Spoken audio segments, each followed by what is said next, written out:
अब इसको हम लाइट के अंदर, ये है सीरीज के अंदर डालेंगे और ये स्विच चालू करेंगे। आप देखिए इसको, लाइट चल गया है और इसके अंदर ये यहाँ सेकंड शॉट ये एलईडी है। इसको कैसे रिपेयर किया जाता है, इसको आयरन से एलईडी को ओपन कर देंगे। यहाँ से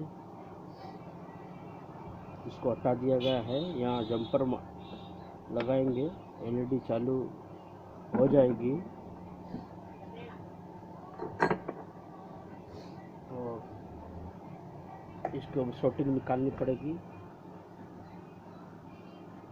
ये चालू हो गई है। ये इस टाइप इसको रिपेयर किया जाता है।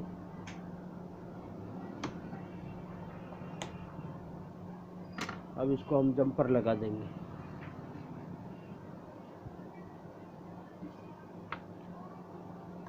सब्सक्राइब करना ना भूलें। उसको ऐसे हम आपको वीडियो दिखाते रहेंगे और वीडियो को लाइक कीजिए, फॉलो कीजिए। ओके।